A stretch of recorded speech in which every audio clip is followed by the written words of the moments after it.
మా కూతురేమైందో, ఎక్కడికి వెళ్ళిందో తెలీటం లేదు సార్. మా అల్లుడు మానసికంగా కుంగిపోయాడు. నలుగురిలో కలవలేకపోతున్నాడు. మీరే మాకు దిక్కు. బంధువులందర్నీ ఆరా తీశాం. ఎవరింటికీ వెళ్ళలేదు. తనకు పైగా ఫ్రెండ్స్ కూడా లేరు. పిల్లల్ని అన్యాయంగా వదిలేసి వెళ్ళిపోయింది. తల్లి ఎక్కడ అంటూ వారడుగుతుంటే ఏం సమాధానం చెప్పాలో అర్థం కావటం లేదు. దయచేసి నా కూతురు ఎక్కడుందో కనిపెట్టండి అంటూ హైదరాబాద్ రాచకొండ కమిషనరేట్ పరిధిలోని మీర్పేట్ పోలీస్ స్టేషన్లో వెంకట మాధవి అనే మహిళా తల్లిదండ్రులు ఫిర్యాదు చేశారు. వారితో పాటుగా ఆమె భర్త గురుమూర్తి కూడా పోలీస్ స్టేషన్కు వచ్చి ఫిర్యాదు చేశాడు. కేసు ఇన్వెస్టిగేషన్ చేసిన పోలీసులకు సంచలన నిజాలు తెలిశాయి. అసలు వీడు నిజంగా భర్తేనా అని అనిపించేలా చేశాడు. పోలీసులు సైతం నివ్వెరపోయేలా, భయంతో వణికిపోయేలా చేసిన ఈ కేసును పోలీసులు ఎలా ఛేదించారు? భర్తే నిందితుడు అని ఎలా కనిపెట్టారు?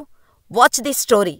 ప్రకాశం జిల్లా జేపీ చెరువుకు చెందిన 39 రిటైర్డ్ ఆర్మీ జవాన్ గురుమూర్తి, 35 వెంకట మాధవి భార్యాభర్తలు. వీరికి 13 క్రితం పెద్దలు పెళ్లి చేశారు. వీరి అన్యోన్య దాంపత్యానికి ఒక కుమార్తె, ఒక కుమారుడు ఉన్నారు. 5 క్రితం బతుకు తెరువు కోసం హైదరాబాదులోని జిల్లేలగూడ న్యూ వెంకటేశ్వర కాలనీలోకి వచ్చి అద్దె ఇంట్లో ఉంటున్నారు. గురుమూర్తి కంచన్బాగులోని డిఆర్డీఓలో సెక్యూరిటీ గార్డుగా పనిచేస్తున్నాడు. మొదటి నుంచి గురుమూర్తికి భార్యపై అనుమానం ఎక్కువ. భార్య ఎవరితోనైనా మాట్లాడినా, నవ్వుతూ కనిపించినా, ఏమాత్రం మంచిగా రెడీ అయినా అనుమానించేవాడు.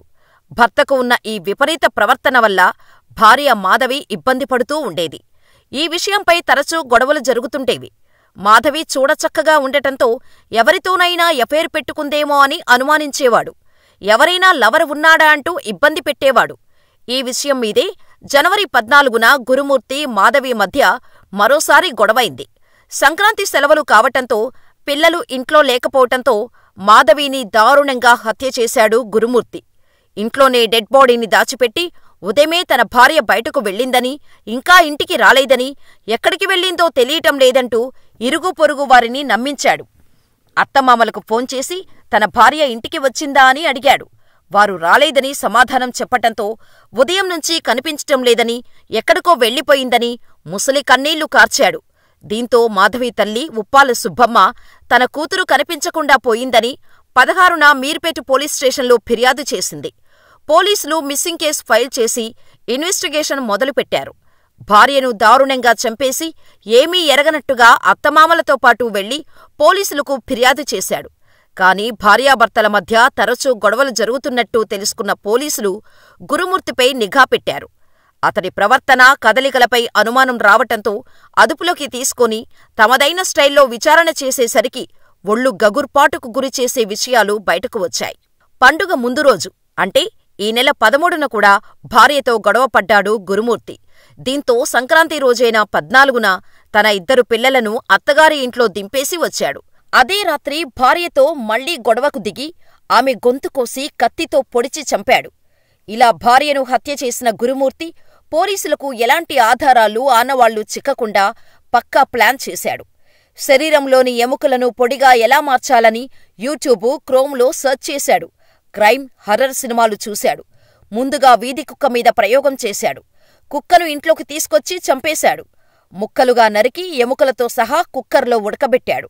తర్వాత అదే తరహాలో భార్య శరీరాన్ని కూడా ముక్కలు చేసి ఉడకబెట్టాడు. ఆ అవశేషాలను 3 రోజులపాటు ఇంట్లోనే ఎండబెట్టి, దంచి, కాల్చి, పొడి చేసి ఆ పొడిని బకెట్లో వేసుకొని జిల్లేలగూడ చెరువులో పడేశాడు.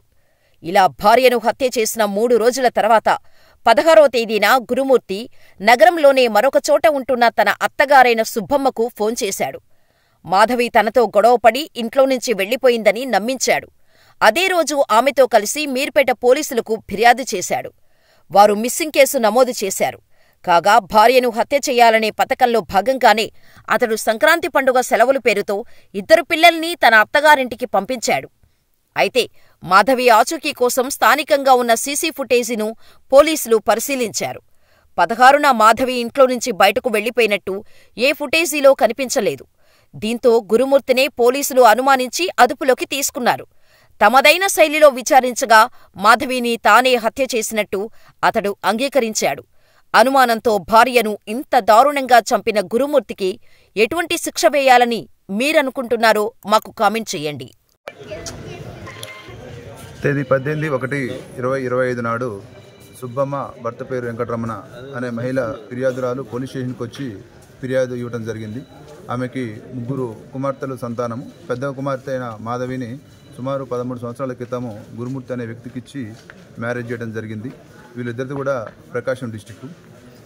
గురుమూర్తి అనే వ్యక్తి ఆర్మీలో పనిచేసి రిటైర్ అయ్యి ప్రస్తుతం కంచన్బాగులో సెక్యూరిటీ గార్డ్గా పనిచేస్తుండు. గత 5 సంవత్సరాలుగా మన వెంకటేశ్వర కాలనీ జిల్లాలగూడలో ఉంటుండ్రు.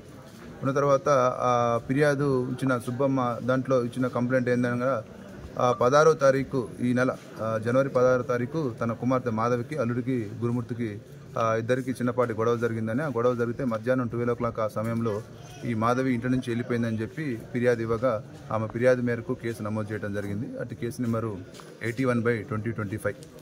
అటు కేసు విచారణలో ఉంది, దర్యాప్తు చేస్తున్నాము.